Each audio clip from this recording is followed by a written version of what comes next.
বুঝলি, এমন আড্ডার ঠেক থেকেই কত বড় বড় আবিষ্কার হয়েছে তা কি তোরা জানিস?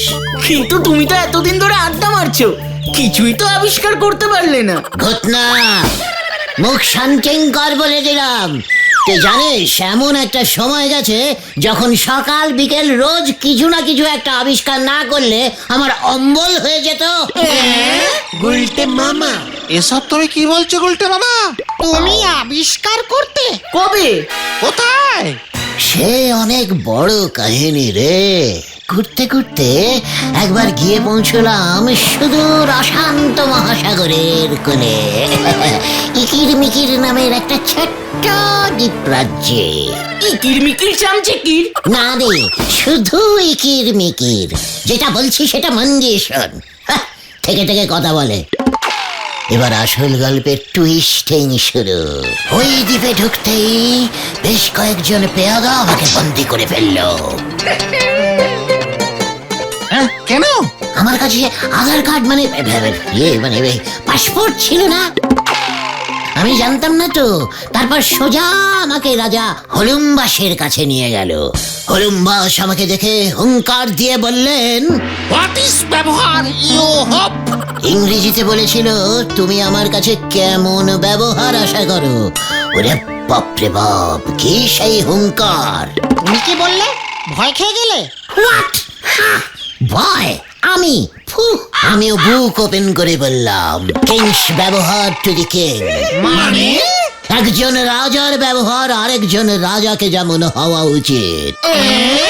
ডায়লগটা কেমন চেনা চেনা লাগছে না গুলটে মামা? আমার ওই সাহসী ডায়লগ গুলোই ইতিহাসে উঠে গেছে রে। কিন্তু তোমার আবিষ্কারের কি হলো? এইবার হবে। রাজা হলুমবাস তো আমার সাহস দেখে একেবারে মুগ্ধ। আমাকে একেবারে জড়িয়ে ধরলেন। বুহ বুহ। গুহ গুহ, গুলটে গুহ। তারপর আমরা দুজনে বন্ধু হয়ে গেলাম। আমাকে রাজা হলুমবাস জিজ্ঞেস করলেন, হোয়াট ইজ ইউ ডু? মানে তুমি কি করো? আমিও তাড়াং করে উঠে বললাম, আবিষ্কার। আমি নিত্য নতুন জিনিস আবিষ্কার করি। আমি একজন বিজ্ঞানিস্ট। জয় গুরু, রাজা থেকে বিজ্ঞানিস্ট। বলছি ওটা বৈজ্ঞানিক হবে গো গুলটে মামা। ওরে গলদপুরের সন্দেহবাতিক বলদ ভেন্ডি, ইকির মিকিয়ান ভাষায় বিজ্ঞানিস্টই বলে। সে যাই হোক, মাথা গরম ছিল, বলে দিয়েছি। এবার কি করি? কেন কেন কেন? রাজা হলুমবাস আনন্দে দুহাত তুলে নেচে উঠলেন। বুহ বুহ বুহ। কেন কেন কেন? হলুমবাস নাকি একজন বিজ্ঞানিস্টকেই খুঁজছিলেন। ইকির মিকির দ্বীপে একজনও নাকি সায়েন্স নিয়ে পড়েনি। রাজা বৈজ্ঞানিক খুঁজছিল কেন? এইখানেই তো গল্পের টুইস্টিং রে। ওই ইকির মিকির দ্বীপ ছিল একেবারে অশান্ত মহাসাগরের মধ্যিখানে। সমুদ্রে যেমন ঢেউ, তেমনি তিমি মাছের উৎপাত। তুমি তাহলে গেলে কেমন করে? উফ, এত ইন্টার ফাইটিং করলে কি আর সব কথা বলা যায়? না না না, তুমি বলো গুলটে মামা, বলে যাও বলে যাও। তাই রাজামশাই সমুদ্র পেরোতে পারে না। এক জায়গায় থাকতে থাকতে বোরিং হয়ে গেছিল রে। সমুদ্র পার হবার একমাত্র উপায় ছিল আকাশ পথে। কিন্তু তখনও তো এরোপ্লেন আবিষ্কারই হয়নি। তাই হলুমবাস আমাকে ধরলেন, আমি যেন এরোপ্লেন আবিষ্কার করে দিই। তুমি এরোপ্লেন আবিষ্কার করেছো গুলটে মামা? আরে না রে গলদপুরের উত্তেজিত বলদ পাঁচু, কিভাবে করবো বল? রাজা হলুমবাসের অত বাজেটই নেই। কমের মধ্যে কিছু একটা আবিষ্কার করতে বললো। তুমি কি করলে তখন? কি আর করবো, বন্ধুকে কথা দিয়ে দিয়েছে। যাকে বলে বাঙালির ওয়ান টক ইজ টক, টক টকা টক টক। চিন্তায় পড়ে গেলাম বুঝলি। রাতের বেলা ঘুমোতে পারছি না। রাজপ্রাসাদের পিছনের উঠোনটায় হাঁটছি আর হাঁটছি, ভাবছি আর ভাবছি। হঠাৎ কি হঠাৎ? হঠাৎ আমার চোখ গেল রাজামশাই হলুমবাসের ঘোড়াটার দিকে। রাজামশাইয়ের একটাই দিশি কিরমিকিয়ান ঘোড়া ছিল কিনা। বেশি স্পিডে দৌড়াতেও পারতো না, ইঞ্জিন খারাপ, তেলও বেশি খেত। মানে বয়স হয়ে গেছিল আর কি ঘোড়াটার। আমার মাথায় বুদ্ধি খেলে গেল।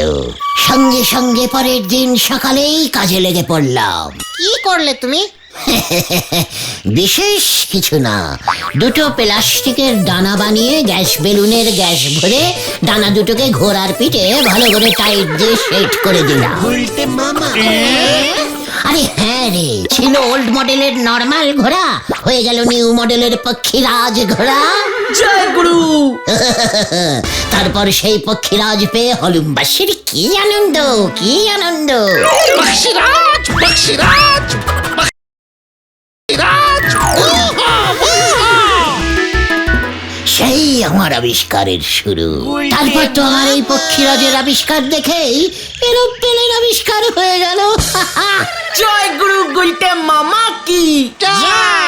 ইস, এমন একটা পক্ষীরাজ যদি আমাদের এখানে এখন থাকতো, কি করতে? সারাদিন পক্ষীরাজে চড়ে উড়ে বেড়াতাম। হ্যাঁ, আর পক্ষীরাজটাকে ভাড়াও খাটাতে পারতি, বিক্রিও করতে পারতি। আবার ধর ঝোলা গোবিন্দ ওর প্রাইভেট পক্ষীরাজে চেপে দোকানে যেত।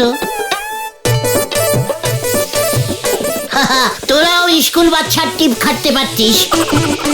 কোনো তেল খরচও লাগতো না। তাহলে তুমি পক্ষীরাজ বানাচ্ছ না কেন গুলটে মামা? সরকার থেকে বারণ করলো রে। কেন কেন? এরোপ্লেনের ব্যবসাটা তাহলে ঝাড় খেয়ে যাবে যে, সেই দুঃখে আমি আর আবিষ্কার করাই বন্ধ করে দিলাম। ধুর, আমার ট্যালেন্টিংটা না কেউ বুঝতেই চায় না। না গুলটে মামা, বন্ধ করলে হবে না, তোমাকে আবার এমন কিছু একটা আবিষ্কার করতেই হবে। দেখি ভেবে, তোরা যখন এত করে বলছিস। তোমার এই বৈজ্ঞানিক গুণটার কথা নরাদা যদি জানে না। ঠিক ঠিক, হেড স্যারকেও জানাতে হবে। আগে তোরা আপাতত ওই নরাকেই জানা। গুলটে মামা এই খেয়ে এসে কি কথা শুনতেছি গো, পক্ষীরাজ ঘোড়া আমাদের এই নন্ডভণ্ড গুলটে বাবু আবিষ্কার করেছিলেন। পাঁচু, হাতে সময় কম, নরা কি চা দেবে নাকি উঠবো?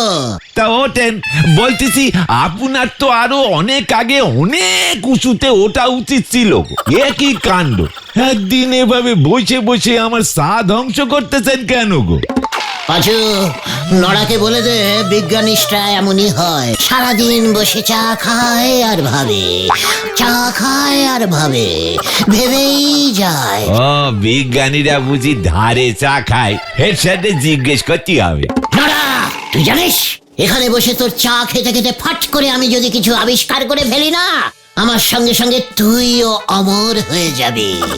স্কুলের পরীক্ষায় প্রশ্ন আসবে, কার চায়ের দোকানে চা খাইতে খাইতে বিখ্যাত বিজ্ঞানিস্ট গুলটে চরণ গুহ মানে কি মানে এটা আবিষ্কার করিয়াছিলেন? বাচ্চারা উত্তর লিখবে নরার চায়ের দোকানে। জয় গুরু। তা আমার দোকানে ধারে চা খেতে খেতে কি আবিষ্কার করবেন শুনি, সেইটা তো বলতে পারলেন না। ঠিক মতো চায়ের সাপ্লাই দেয় দেখে ভেবে দেখছি ঠিক সময়ে ঠিক কিছু একটা আবিষ্কার করেই ফেলবো। ওই কিছু মিছুটা কি? সে কোন জন্মে পক্ষীরাজ না হয় আবিষ্কার করেছিলেন কেউ চোখেই দেখেন। ওই একই কথা বলে বলে আর তো ধারে চা পাওয়া যাবে না। নতুন কিছু আবিষ্কার করেন তিনি, ইতিহাস বইটি আমার নাম উঠুক, বিনি পয়সায় আমার চায়ের দোকানের এই অ্যাডভার্টাইজিংটা হয়ে যাক, তারপর দেখবেন আপনার আর বলতে হবে না। দুবেলা চা একেবারে আপনার জন্য ফ্রি, সঙ্গে দুটো নেরো বিস্কুট। পাঁচু, নরা আমাকে চ্যালেঞ্জিং দিচ্ছে, আমার পক্ষীরাজকে ছাই বলছে। আমি কিন্তু সত্যি সত্যি কিছু একটা আবিষ্কার করে ফেলবো বলে দিলাম। তোরা আমাকে ঠেকা, তোরা আমাকে ঠেকা।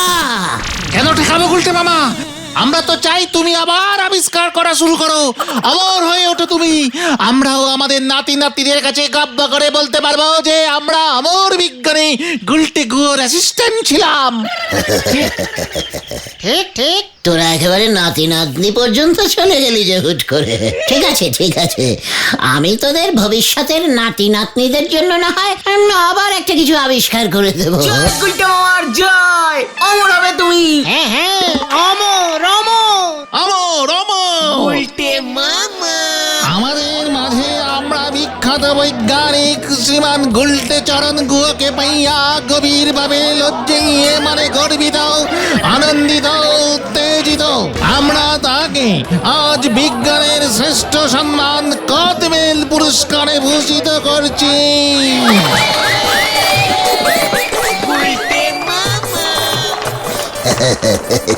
ধন্যবাদ ধন্যবাদ। আরে বলছি আর এসব রঙ্গভঙ্গি করতে হবে না। কি পিসমা সকাল হয়ে গেছে? হ্যাঁ, অনেকক্ষণ আগে সকাল হয়ে গেছে। এবার রান্নাঘরে একবার আয় দেখি, পুরনো তেঁতুলের বয়ামটা পেরে দে, তেঁতুলের ডাল করবো আজকে। স্বপ্নে দেখলাম কদবেল, তুমি বলছো তেঁতুল? ধুর, চলো দেখি। গুলটে মামা।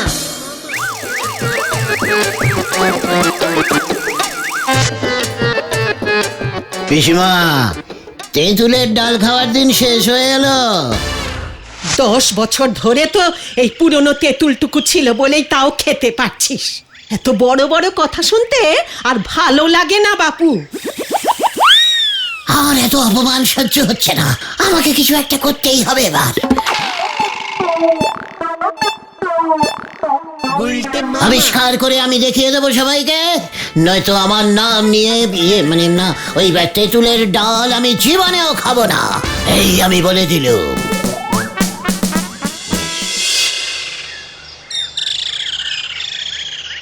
গুলটে মামার কি হলো বলতো? আড্ডায় তো গুলটে মামা কখনো এত লেট করে না। শরীর টরীর খারাপ হলো নাকি? একবার বাড়ি গিয়ে দেখে আসবো। আই রেখা, আই রেখা, আই রেখা, কি হলো গুলটে মামা, কি হয়েছে? আই রেখা, অবশেষে আমি আবিষ্কার করে ফেলেছি। ও, ওটা তাহলে ইউরেকা হবে। আরে দূর বলদ, আরে বাবা ইউরেকা হবে কি করে? ওটা তো আমি আবিষ্কার করেছি, তাই আই রেখা বলেছি। কি আবিষ্কার করেছো? তোমার এমন অবস্থা কেন? এই সব ইতিহাস বইতে উঠে যাবে।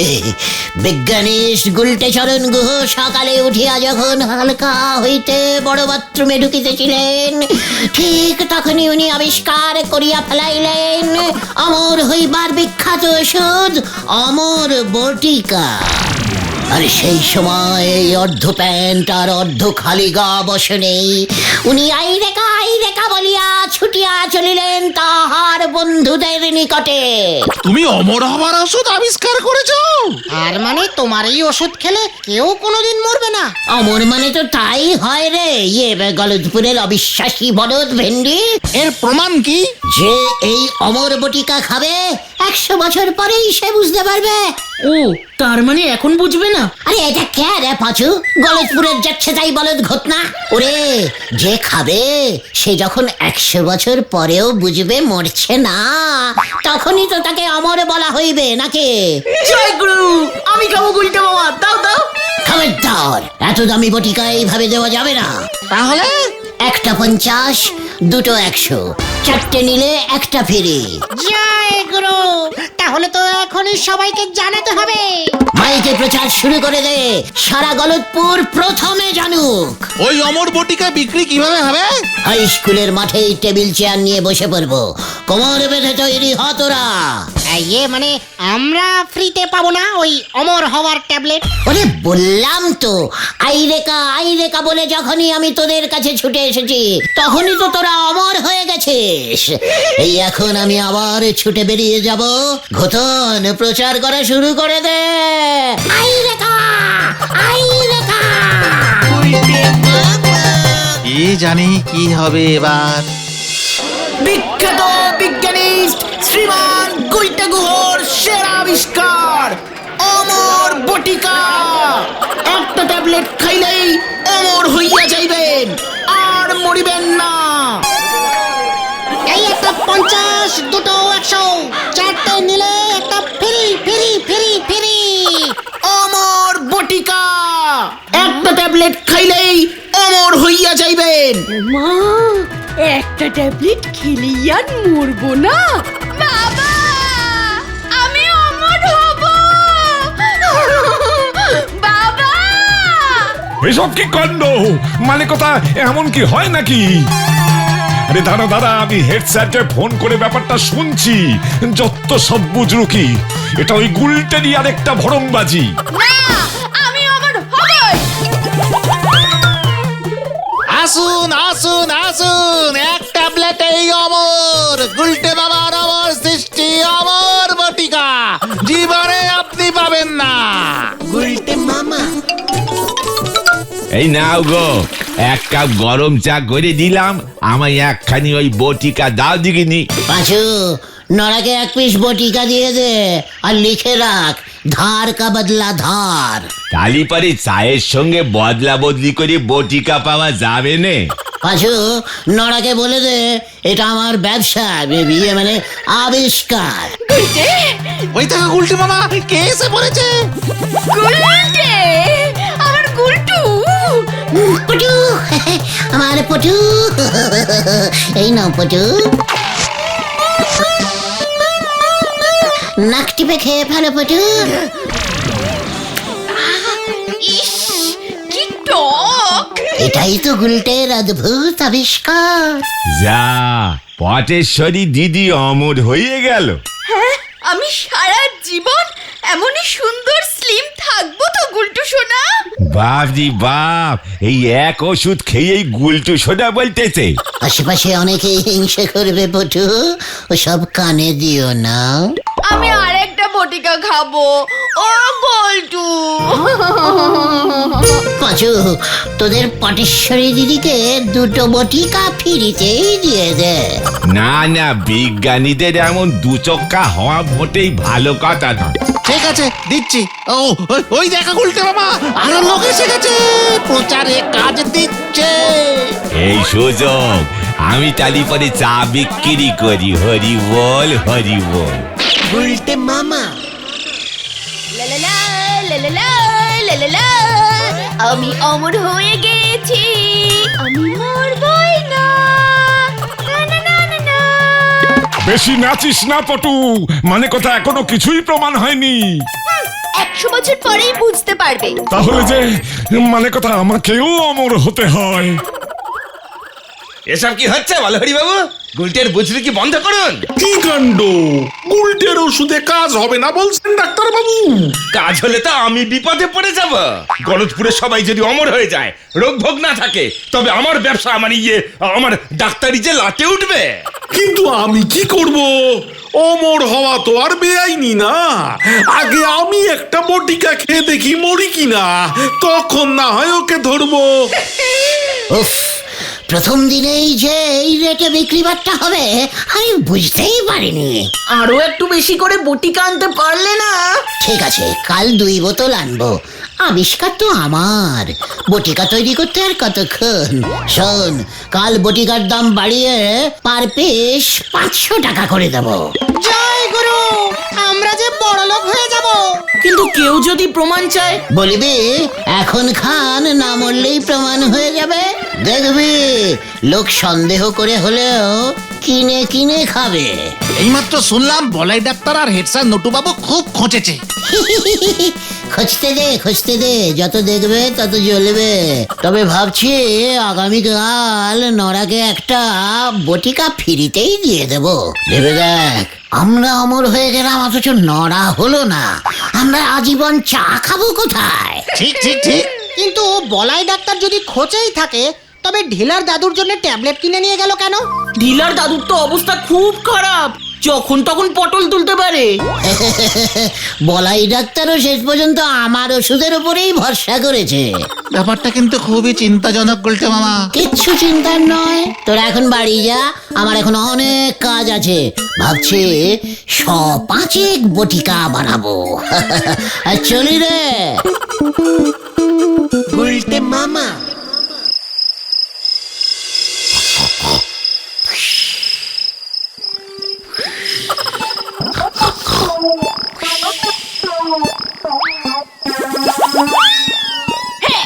ধরেছি, চুরি করে অমর হওয়াচ্ছি। এই না, এই আমি ভাবছিলাম যে গুনে দেখি কটা বড়ি আছে। তাই বুঝি? তুই অমর হয়ে গেলি, মানে কথা আমি না হলে তোকে সামলাবে কে পটু? তাই তো। আমি 2টো ট্যাবলেট খেয়েছি, মানে আমি ডবল অমর হয়েছি। তোমাকেও 2টো খেতে হবে বাবা। হ্যাঁ, তাই দে মা।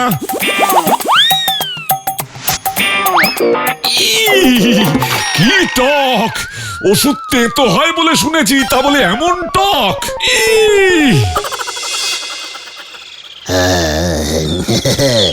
108। এই হলো গিয়ে 109।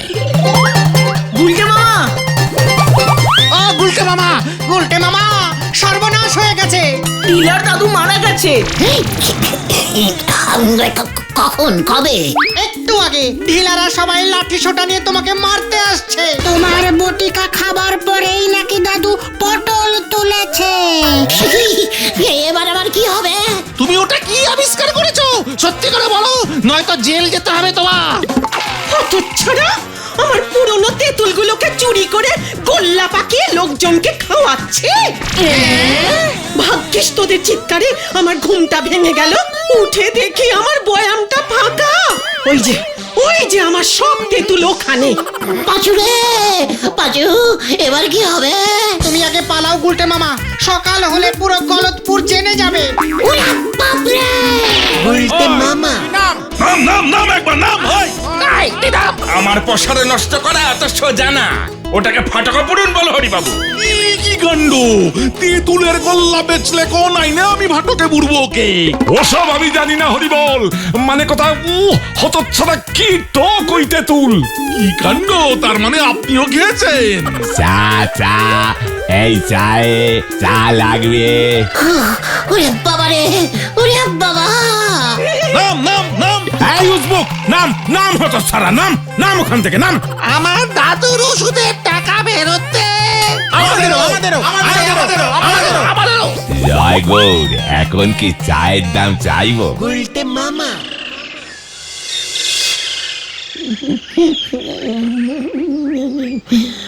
সবই বলাই ডাক্তারের ষড়যন্ত্র।